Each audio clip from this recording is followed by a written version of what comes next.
And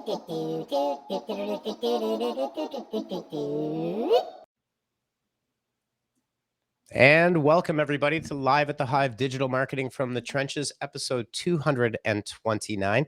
I'm your host, Dan Nedelko, and today we're going overseas. Whoa, my camera is going crazy here. We're going overseas with Kate Went, and we might have to redo that. What is going on with my camera? You're pointing right at my face. Okay, let's do that again. Okay, that's easy. Okay, let's.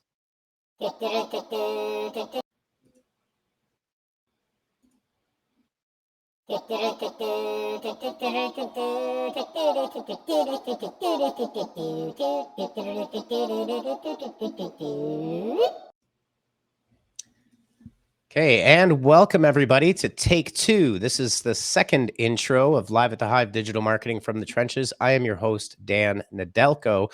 Welcome to episode 229 of Live at the Hive.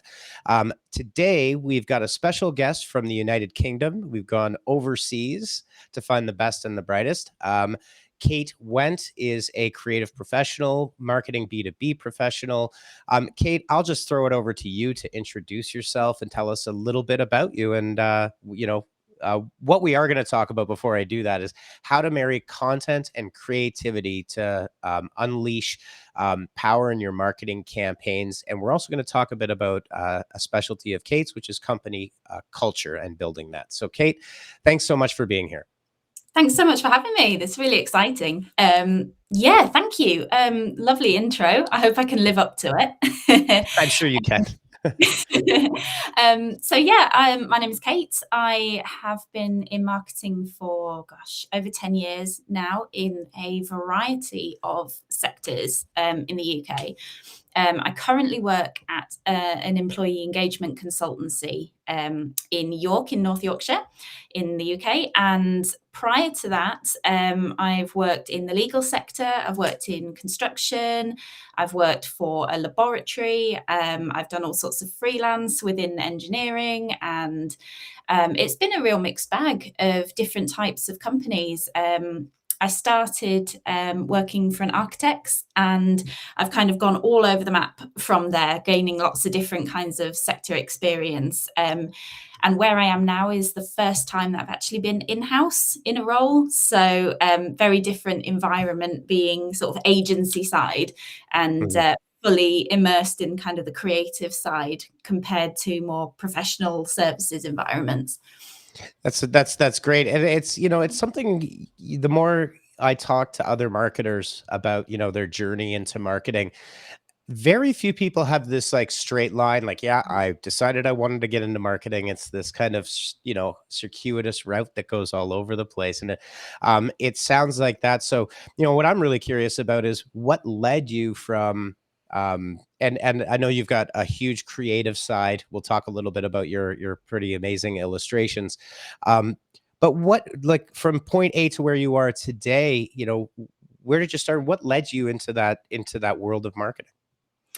Well, so it wasn't originally what I wanted to do. I did originally want to be an illustrator, but I kind of lost my nerve somewhere around kind of 16, 17 and started looking at alternative careers. And I was studying media at the time, which is obviously really broad, but one niche of it was advertising. And I really kind of latched into that. I really loved the mix of like strategy and creativity and how those two things kind of came together and the impact it could have. So I kind of started going down that direction. And then that's where I sort of went to university. And when I went to university, I studied advertising specifically, but then within that was the marketing module. And that's where I kind of really got into it. I liked how broad the scope was. So advertising is wonderfully creative, but it's kind of one output of the whole marketing plan. And I kind of liked the whole start to finish of marketing. So that's kind of where I went. And there are bits in it that I lean more into. So I probably will always be a bit more creative than maybe analytical to a point. I do like how broad that is. So that's kind of what started me on the track. And then when I left university, that was the kind of roles I was heading towards. Okay, very cool. And you started out freelancing, is that? how you started, like immediately after school? I started off in an architect's office, and it was a pure admin role. There was no marketing in it at all, but it was just a case of leave university, get your first job, and then figure out what you're going to do. Right, And right. it was quite quick into the role that there's only so much phone answering you need to do in a day. So I Before you started, master that skill. Yeah. yeah, it wasn't really sort of engaging the brain. So I started digging around a little bit and kind of thinking, well, you don't have any collateral, you don't have any brochures, you don't have a social media presence, your website's really quite basic. And so the more I kind of dug into it, the more I realized this firm's been going for 25 years. They've done all these incredible projects and they've got nothing shouting about it at all. So I just started basically interfering Hmm. and kind of doing marketing without asking. And before I knew it, I was kind of doing that more than I was doing the admin. And then I just became the marketing department. And I was there for 2.5 years. And then by the time I left, there was a proper kind of marketing function there. And I'd kind of reached the point where there was not a lot more I could really kind of do. So, Hmm. Off you go from there, right? No, yeah. that's an awesome example. We are going to talk a little bit about the B2B space, which you do have significant background in. We also work in B2B. Um, and it's funny because we do have manufacturing clients that do like cladding on the outside of Mhm. buildings, which is incredibly creative, actually. It sounds boring, but yeah, it's shocking how often you see like an architect is, I mean, it's an incredibly creative and art driven and psychology driven Mhm. profession. Um, that the number of firms you would see that yeah, to your point, you've got all these great projects and you put them in the, in the bottom filing cabinet once you're done, Yeah. right? Yeah, and that really is, part of the whole thing about marketing. And since then, you've moved on, and with your current role, sounds like it's a pretty high growth organization, growing pretty quickly, and you kind of started there on the ground floor. Maybe tell us a little bit about that, and what you're doing there, and what is it like to be a marketer when your company is, say, doubling every year in size, for example?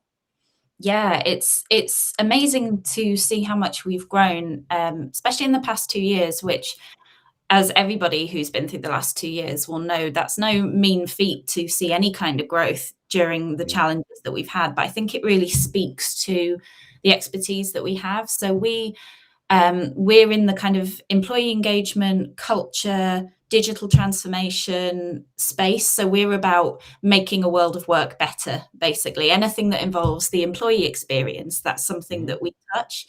And it's been a massive challenge for companies to retain staff, engage staff, speak with furloughed employees, run virtual events in a hybrid space for their work for their people. Mhm. So there's been a lot of challenges that have impacted the workplace specifically, and I think that's something that our clients have come to us in the pandemic with those challenges, really looking for sort of innovations and solutions that we can support them with.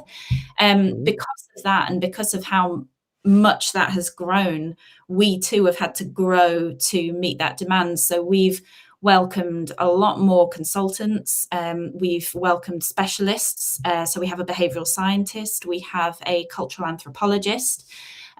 We are also taking on motion graphics and film specialists as well. So it's really speaking to the mix of um, real sort of deep understanding of psychology and of what makes people tick, married with a really creative output of managing to make that kind of land for employees within the business.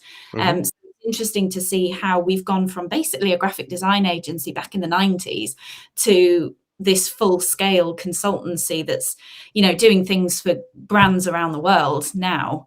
It's quite amazing to sort of see that growth. So being involved in that, I've been with ScarlettAbbott for 3 years now, Mhm. and I've seen us change loads in that time, not just in terms of how much we've grown with the people. We went through a major brand refresh. We really changed our look and feel. We changed a lot of aspects about our marketing.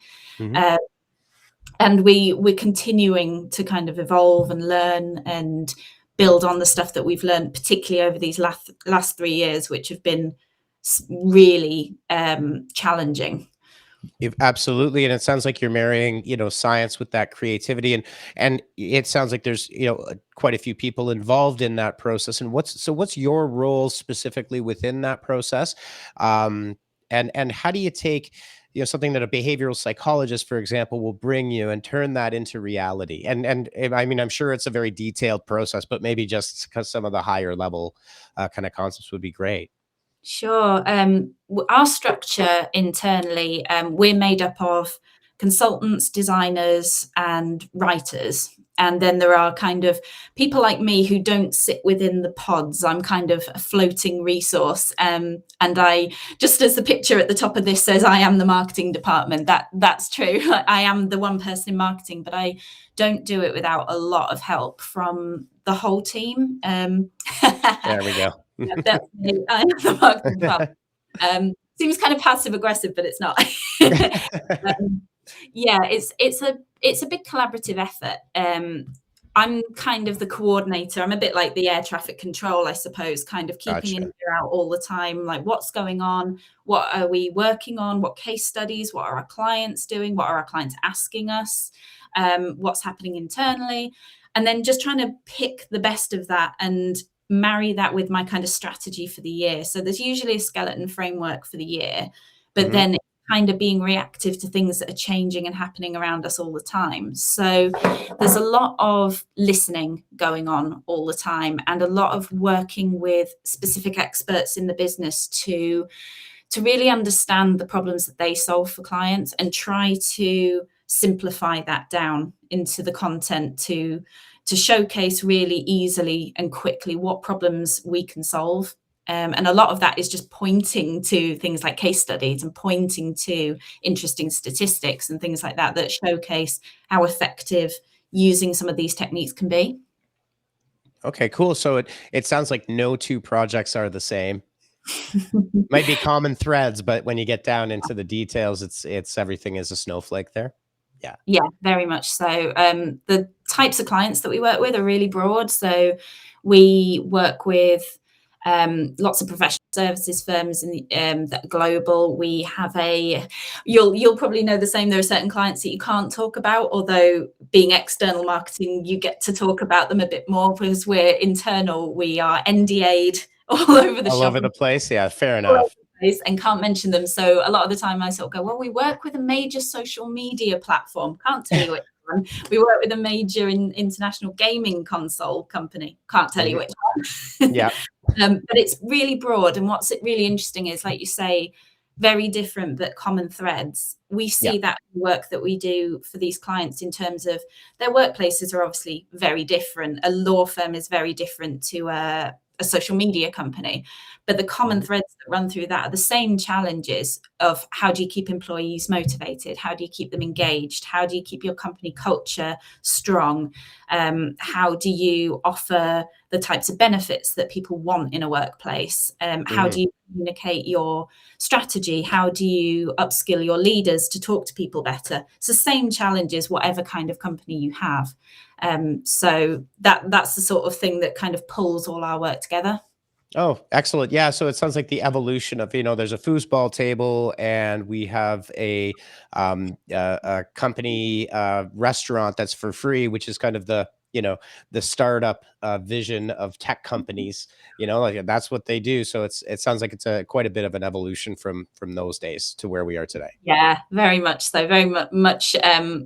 And it's we've been saying it for a long time, and then the pandemic kind of kicked a lot of people into catching up with that methodology that if you have an on-site gym and you have subsidized meals and you have all these things, they're just kind of the thing that's keeping you at work in the workplace. It's just Mhm. kind of there to make you feel a bit better about having to work long hours in a workplace.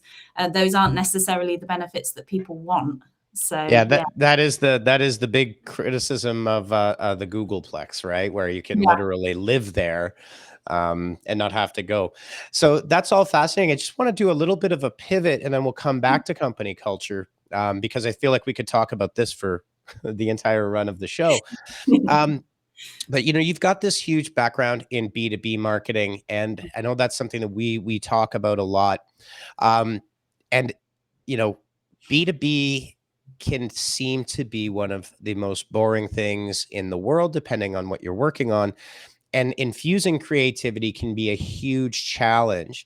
Mm. And I know you've got some background and anecdotes, and love to hear a little bit about that, about how you go from, um, a B2B client that is very boring, but finding the creative spark and maybe some anecdotes and some tips for everybody watching, you know, what's the case study, and what was your solution coming from a creative background? I think that gives you a unique perspective. Yeah, definitely. I think my first role where I went to the architects, I was a bit spoiled in that I was already surrounded by really interesting people doing really interesting things. And oh, look, they've built an incredible building. How interesting. Like it kind of sort of sells itself a bit in terms of you get some really nice photography, you talk about the project. There you go. That's Hmm. already quite exciting. By the time I'd kind of got into my career a bit and moved into a few different roles, I ended up working for a building merchant supplier. So basically, distributing things like drywall and fire bricks and insulation. Yeah, it's not called drywall for nothing. For nothing. It's but there is always a story to be told about something. And yes, it may have a very practical application. It does what it says on the tin, but you start by picking apart the kind of stories about the products. Where are they actually going? Who's using them? What buildings are they being used in? If they're a fire product, they're saving lives. They're giving you peace of mind. They're making something safe. One of the things that I did in my role at that company was I did a lot of press releases, and I did a lot of sort of writing of the stories of the projects that we were helping. So we weren't the builders of these projects. We were just part of a big chain that gets this building built. But without the products that we supply, it wouldn't happen. So I started to kind of speak to some of the reps that worked with these companies and find out what we were actually supplying, because you don't often get to find out. And we started to write up the case studies of the buildings that got built. And one of them was a really high-end, amazing building that was actually going to feature on a show that we have over here in the UK called Grand Designs. And it's a sort of an architect's dream of a program, because it's the buildings that get shown in there are really innovative. People really push the boundaries with the types of projects that they create. There's always a bit of drama because the budget runs out. Hmm. Yeah, Like that's that. why you have those reality shows for sure. Yeah, Yeah. yeah. Oh, is Hmm. it going to get finished? And it was really cool to actually realize that we played a part in that. And then the more we started to dig into it, the more stories we'd find about actually our projects are going into major hospitals. They're going into the wing of like neonatal units. They're going into really sort of prestigious schools. And it's when you sort of realize what part your products and your services are actually playing in the bigger story, and also the community, and then the Hmm. impact and the fact that that creates jobs. And then you start to really pick apart the human element of the story. And that's where it gets really interesting. So it's no longer just a piece of plasterboard. It's what it's doing for that economy, that culture, that community. And that's where it starts to get interesting. Yeah, absolutely. And I mean, really, what you're highlighting there is coming at from a storytelling narrative, right? Like, what's the story? Mhm. Reminds me of the famous story that I love because I lived through it, because I'm a dinosaur and I'm ancient. Was back in the early 2000s when the iPod came out. At the time, I don't know if you recall, but at the time there were all of these flash MP3 players. There was a Rio, it was called, and they said, 32 or 6 gigabytes or 8 gigabytes, flash drive, SSD, which is the drywall, right? Like that's the drywall. And Yeah. then Apple came out and with the playlist of your life, and an iPod held 1,000 songs. How many Yeah. gigabytes was it? Don't worry about it. It's a Yeah. thousand songs. Who cares? And moving into the why of it, and then all of a sudden, Barack Obama is being interviewed with, on NBC Nightly News or whatever, showing his iPod and what he's listening to. And it's a great example, what you're saying about finding the why and getting away from the details, because nobody really cares about, you know, what the what element goes into it, right? The model number of the plasterboard, for example. It's important, and it's important to the company you're working for, but the end result is the impactful storytelling marketing side. Totally. It's Yeah. funny you mentioned that example. I actually saw that just the other day and remembered what a great campaign that was, because I think it was 1,000 songs in your pocket, I think Yeah. it was. And it's like, how beautifully succinct is that? That tells Yeah. you everything you need to know. I don't need to know what spec it is or anything like that. It's Yeah. Apple getting it right again. Apple getting it right. And yeah, absolutely. And Right you know, there. Simon Sinek talks about, you know, start with the why. But yeah, Steve Jobs was really, you know, one of the pioneers of that, like driving that message home. It's just a funny side anecdote. Around that time, I was single. I'm married now, so this is history. I was dating a violinist, and so I would hang out with like real live musicians, like classically trained professional musicians. And I had one of these Rio flash players, and I was always trying to explain it to them, right? And they were like, "No, that's garbage, obviously, right? Like they're playing violins in a concert hall, right?" And I'm showing them, you know, digitized MP3 music. But when that campaign came out and really started to roll, it was amazing. Everybody in the symphony had bought an iPod, and they loved it, right? And it's like that's a great example of like how marketing can motivate and change people's perceptions very, very quickly. Yeah. But I loved how you one of the things I love there that I think is a huge takeaway is when you were talking to your field reps. I think that's something that not enough marketers do, is actually talk to sales teams and people on the field and customer service. Is that something, a technique that was that the first time you had done that, and why? Like, was it just a natural thing that you went there, or because that is a technique that a lot of marketers don't employ? Yeah, I think prior to that job, the two jobs I'd had before, the companies were really quite small. So everybody that there was to speak to was there in that office. So it wasn't that kind of environment. And when I got to the building suppliers company, it was a really different type of environment. So we were at head office, but there were 22 branches around the country. And it was a big cultural thing that you would visit the different branches. There was an expectation that you would spend a fair amount of time going around and meeting them, and they were right Mhm, across the country.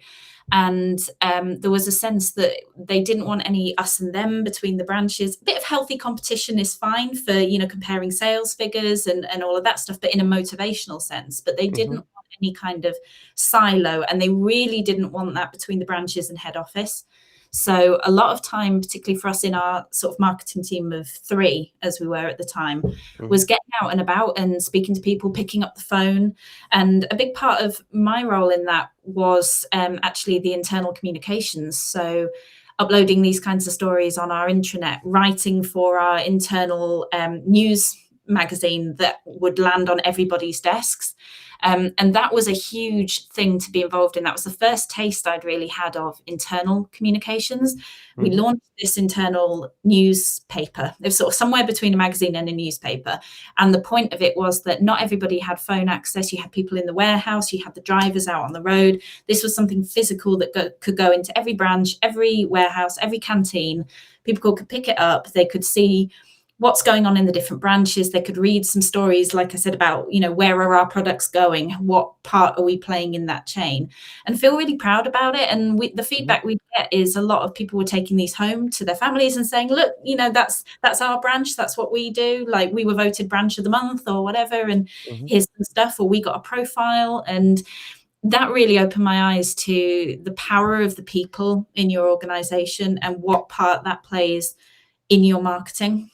mhm, Although that starts as internal, that stuff always leaks out into the perception of what it's like to work at a company and mhm. therefore work with that company. Yeah, for sure. And I think one of the other things that must have happened naturally, and this is something we try to do with our clients, is we actually start with the sales team because they're typically the closest. They're Mhm. crossing over from the lead to, you know, closing the deal, to onboarding that client, to seeing, you know, if there's a problem. Um, by creating those stories that you were creating and creating the bigger picture, it sounds like those were assets that that sales team could then use to show to potential clients to get the big picture instead of saying, you know, well, in the drywall sense, you know, like you have 7 different types of drywall you can pick here, but this is the big picture, right? Like, were those assets kind of reused? These, you mentioned some leakage, but it sounds like there'd be a huge opportunity to reuse that, recycle it, put it in different contexts, etc. Yeah, definitely. It's something that was still sort of slightly in its infancy when I Hmm. was there, and I know that since I've left and the marketing department's kind of grown, it's something that they do even more of now, and it's something I'm a big advocate of. Something that we call at ScarlettAbbott mosaic content, which is kind of chopping things up, repurposing them, using them across different channels and platforms, internally and externally. You can get quite meta with it and really sort of get your content to work really hard for you. And particularly if you're a small marketing team, that's Hmm. gold dust as well, because there's only so many hours in the day you Well, can yeah, spend. for sure. And also, I mean, you know, now you've got your TikToks, you've got Twitter, you've got Instagram, Facebook, LinkedIn, like, you know, the and the content's just ramping up. So having the ability to create, as you say, that mosaic content, repurpose and reuse it appropriately across all of those uh, channels is really, in my mind, the only efficient way. There's the inefficient way, Yeah. which we don't probably typically have access to. But yeah, being able to repurpose across all those channels and get everything out there on social as well. Yeah, definitely. Yeah. So just to so that's some really great advice, and I totally agree. You know, one of the other things, and this is just kind of my little um, uh, ghetto research channel. One of my favorite research channels is actually reddit.com, because what I found over the years, and I've been on Reddit for a very long time, too long, longer than I'd like to admit, about 15 years. Um, and one of the things is for every topic out there, uh, Reddit is like, I mean, I've done things on group benefit plans, health spending accounts, taxation issues, like really boring, super dry stuff. You can go to Reddit and you will find a subreddit for tax lawyers in the UK, and then one for like tax lawyers in Canada, and you get this unfiltered, unfettered access to people's opinions because it's on Reddit, right? Do you, like, in terms of your inspiration and where you go to get inspired? Do you have any tips? And that could apply to your illustrations. It could apply to anything. But you know, what's Mhm. some of your process for inspiration? I love that about Reddit. I haven't used it for that, but I can completely get behind that because, you know, you can send out your surveys and your forums and things, but it's that qualitative. I can never say the word qualitative, Mm. qualitative Yeah. stuff that you want. You know, you really want those kind of unfiltered, as you say, opinions about something that you can't always get from just a simple survey that kind of leads you in a direction anyway. Hmm. In terms of the role I'm in now, there is so much listening that goes on to kind of source what content we want to talk about, what problems we want to solve. And for us in our space, a lot of that happens on LinkedIn. There's Hmm. a lot of forums and groups for, say, HR managers, internal comms professionals, marketing professionals. When we kind of speak to all three of those departments, because depending on the organization, some have more mature internal comms departments than others. So some are very much in with the marketing, some are in with the HR, some are big and broad and kind of standalone. So there's a lot of listening to the challenges that those teams have.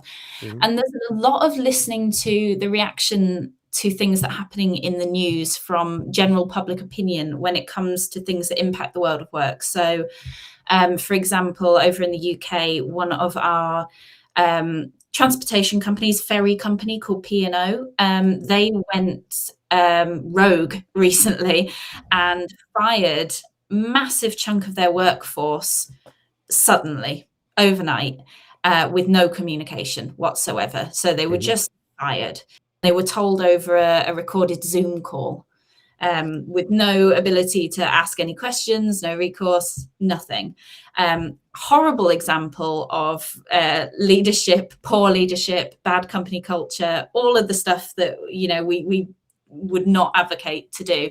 Mhm. So reading the responses to things like this as well, looking at a lot of commentary around what people say about where people are getting it right and where people are getting it wrong, and understanding, why. That's a very obvious and extreme case. Anyone could look at that and go, well, that's wrong.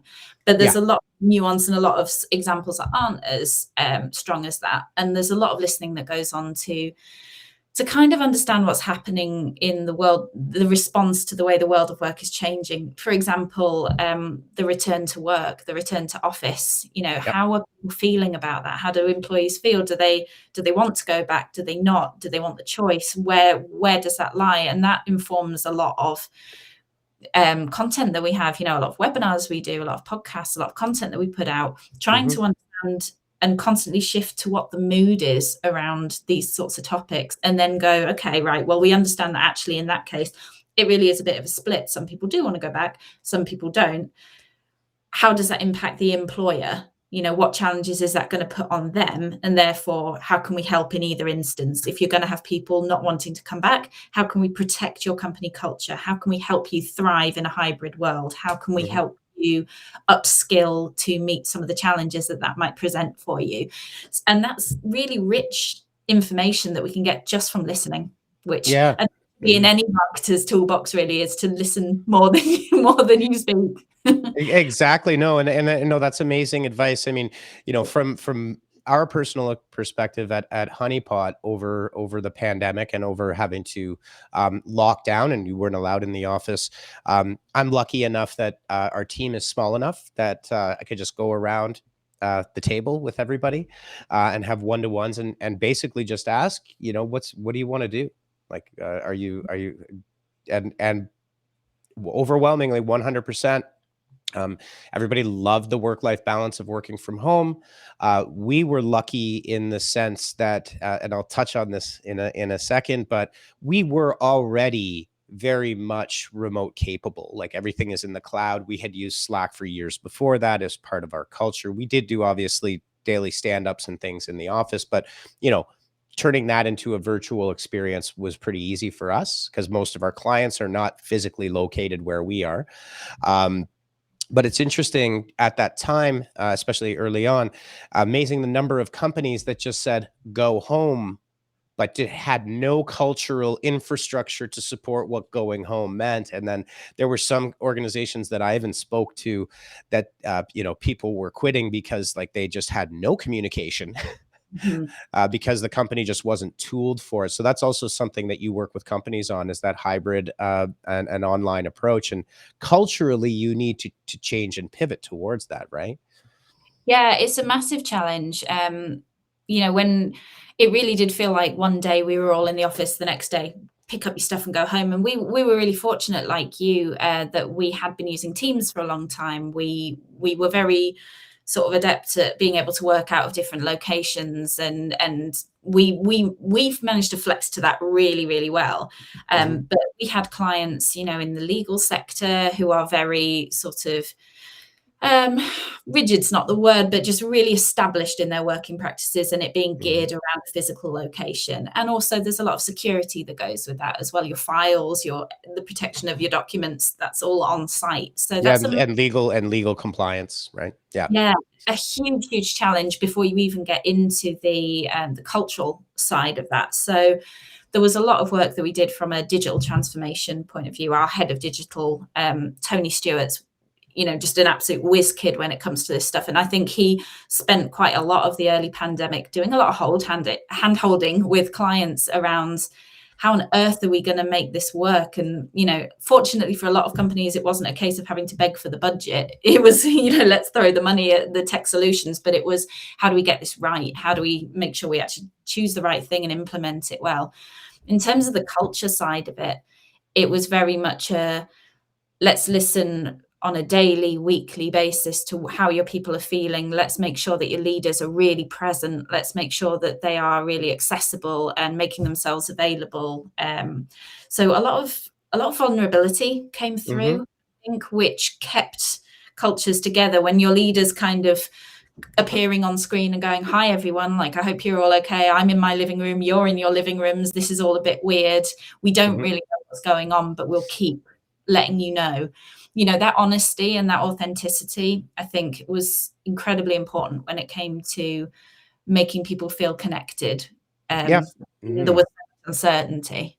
For sure, and actually, I did want to touch on that, and both within your own organization and within your clients, when you're creating that company culture, I kind of look at it as it's a social contract, like anything else. As a, they're both sides agree to spoken or unspoken certain terms.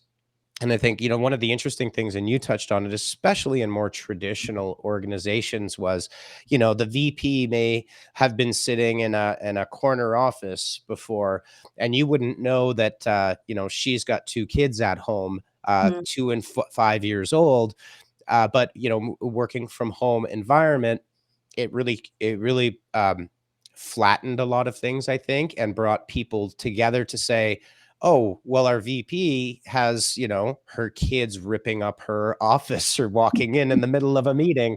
And I think that's, it may be disconcerting to some people, especially when it's new, but I think there's power in that kind of relatability across teams.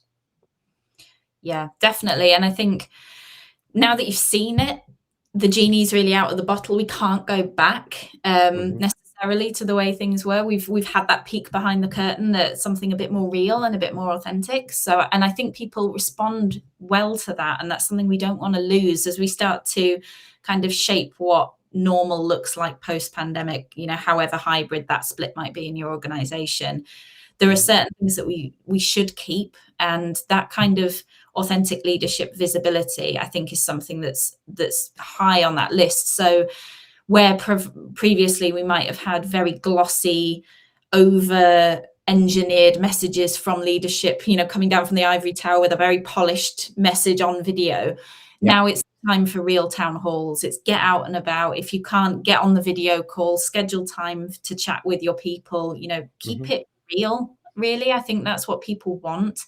And I think the challenge going forward is maintaining that. And I think another big challenge culturally for organizations is, how do we onboard new people into our workplaces? Like, for example, with our culture, we used to be based in our lovely office in York. It was very creative, very buzzy. Everybody would be in chatting, the music's on, everybody's having fun. And it was where a lot of inspiration and sparky conversations would happen on the off the fly kind of thing. You wouldn't plan for those sorts of moments. And when we all shifted to working remotely, everything became very scheduled and regimented, and you lost those moments of spontaneity. And Mhm. I think as people join organizations post pandemic, as things have shifted, it's really important to make sure that they're getting the right experience when they join, and that they are supported, particularly if you are now in a very hybrid environment, making sure that people are connected into the team Mhm. properly. We have people now all over the country, whereas we were always before York and London, and there was no Mhm. one really in between. And now the talent pool has opened up completely with remote working. Exactly. Yeah. And I mean, for specifically for, like I said, a smaller organization like ours, and technically, in the grand scheme of the world, you're also a smaller organization when you look at, the Yeah, Googles and the Facebooks of the world. Um, but yeah, the talent pool has opened up internationally, really. And yeah, one of the things that we try to do are just really practical, pragmatic. No, don't be overly complicated. For example, we have a daily stand up where everybody has their cameras on. yep, We kick it off for 5 to 10 minutes of no work talk, just what's going on. Um, and we have a feature in Slack that's really great called the Huddle, where anybody can go into a channel or directly with somebody else and start up a huddle, which helps kind of that hybrid, spark of a conversation. Like, hey, I just want to talk to you for 5 minutes. Let's get into a huddle. Anybody can kind of jump into it as well. So I think, obviously larger organizations need to engage with firms like yours. Smaller organizations, I think they could do very simple things that have really big, impactful changes, just kind of like dropping a pebble into a pond and the waves ripple on out, right? Yeah, definitely. I think it's just a case of being really intentional in Mhm. going, we don't want to lose this, or we want to make sure that we make space for those kind of moments and those kind of interactions. If that's a priority to you, and it should be, then be intentional with it. Absolutely. And just as we're wrapping up here, because you've given so many great experiences and techniques and tips on company culture. Um, we talked about that social contract on in terms of leadership, kind of responsibilities. But what's on your side of the contract? What about for team members that maybe aren't in leadership positions or throughout the organization? Uh, any tips for those individuals to kind of keep up their side of the social contract? Yeah, I think, if it does start with leadership in a sense that the leadership kind of sets the tone. They are in the privileged position of being the leader, so people will look to them for permission to a certain Mhm, extent and for what's expected. But I think the most important thing is to create an environment that has psychological safety, where you mhm, feel able to speak out if something's wrong, where you feel safe to put your hand up if you have an idea, where everybody feels that no matter what their role in the company, from CEO down to, the most junior part-time member of staff, feels like they understand their place in the organization, what they contribute, and the fact that they are an important part of that mission. It's kind of the old adage of asking the cleaner what he does at NASA, and he says, "I help to put people on the moon." It's mhm, understanding that everybody has a vital role to play in that, and if you foster that kind of environment, then people will feel that they can get engaged. You will always have a mix of people where some feel confident to stick their hand up all the time and want to naturally mhm. lead and take charge, and you will have people who want to sit back.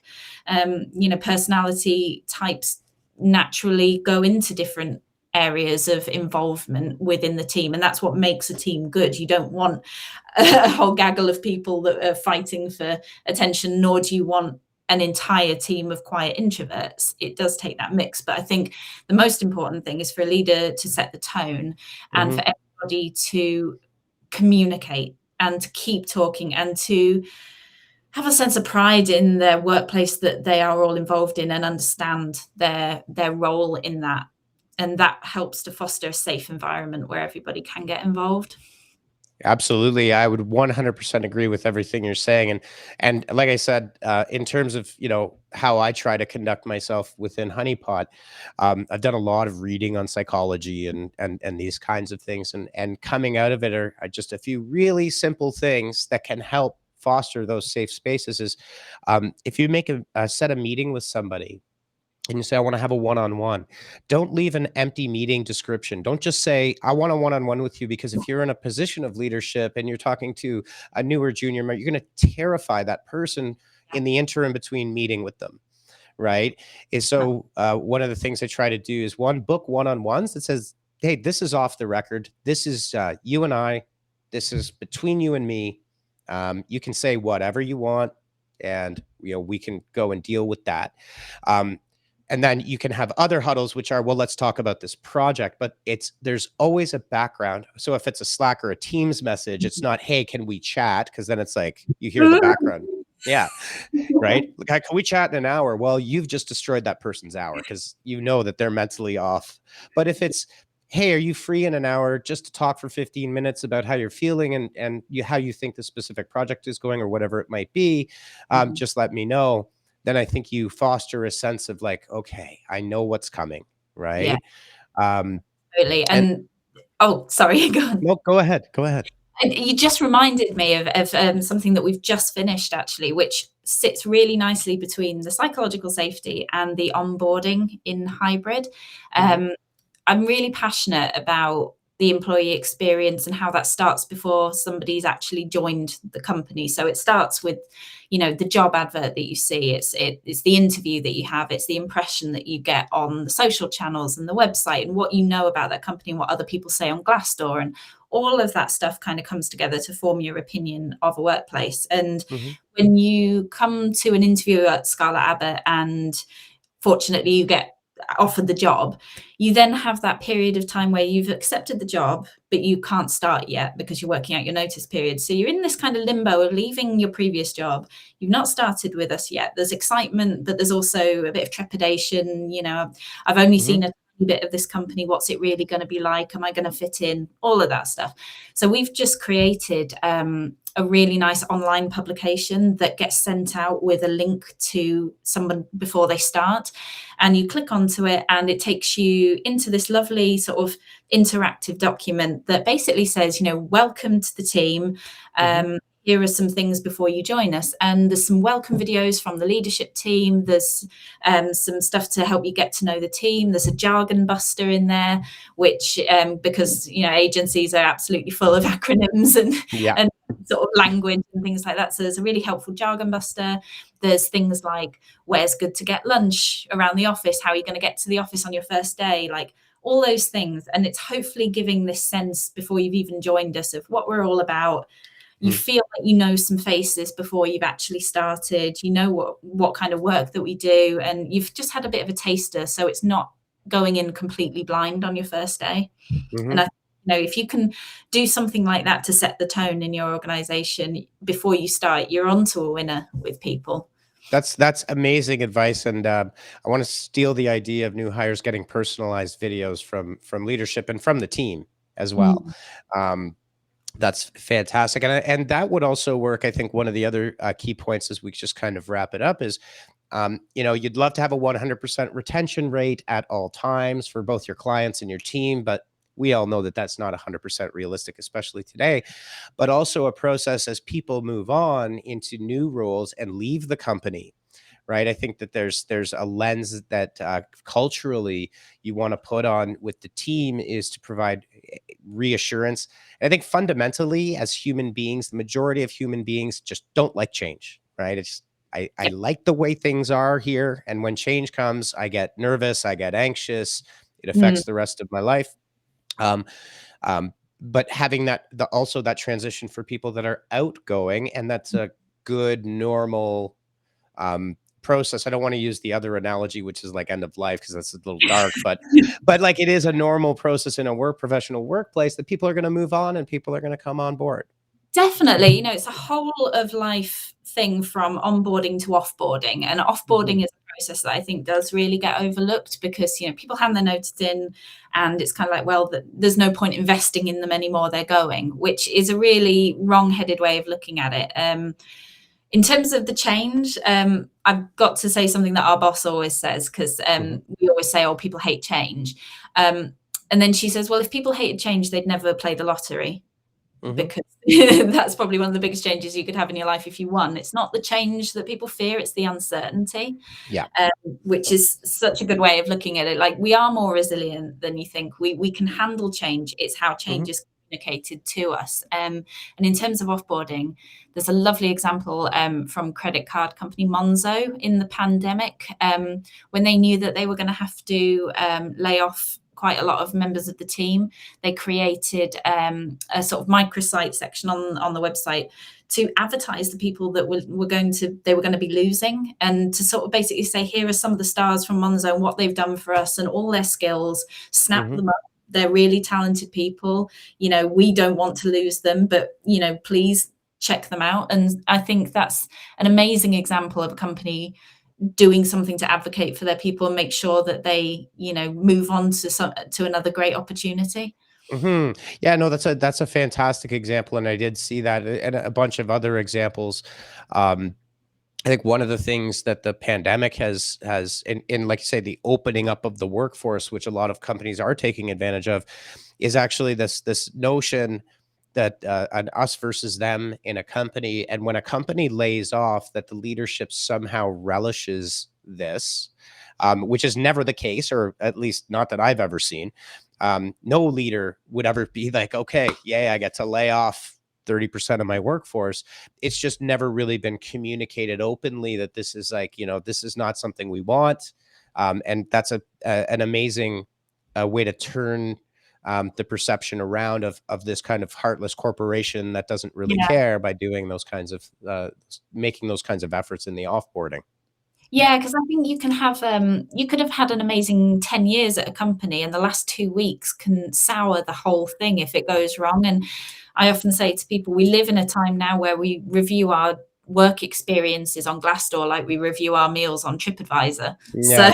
you know, you need to make sure that you keep that experience good all the way to the end. Yeah, and I know it can be hard, especially for smaller businesses when they have key employees that move on. You can be, Mhm. hurt and sad or whatever it might be. But yeah, having that last 2 weeks turn into a dismissive process is definitely not a good thing, no matter how hard it is. And yeah, Glassdoor is an interesting case. I have some opinions on Glassdoor, but I think like with anything in the world of reviews, I think, Mhm. there's sometimes inevitably that people will be upset. That Yeah. can happen, but you have to balance that and counteract it with the positivity. And I don't know about you, but when I look at any reviews, if I see all, if there's 1,900 reviews or whatever it might be, and they're all 5 star, I kind Something's of fish yeah, something's fishy here. This isn't yeah. possible, right? Yeah, I think Um, what matters more is how does the company respond to the negative reviews? yep. That's what we care about more. Exactly, exactly. Okay, well, I feel like we can talk about this for a whole other hour. We actually had about 30, 35 minutes scheduled for it, and I am looking, and I think we're pretty much at an hour. So, Kate, thank you so much. We Thank you. actually had the original title of this, which is down below as marrying uh, uh, content and creativity, talking a lot about marketing and B2B, which was a section of this, but I think we have to change the title, which is good that we've recorded this because we talked a lot more about culture, team culture, positivity, and how to build a company culture. So Yeah. I love the fact that we went down that path. And I wanted to thank you so much for taking time out at the end of your day over there in the UK. Um, yeah, thank you so much for joining us. No problem. Thank you so much for having me. It's been brilliant. Absolutely. And we will see you all next week on Live at the Hive Digital Marketing from the Trenches. Same B time, same B channel. Peace.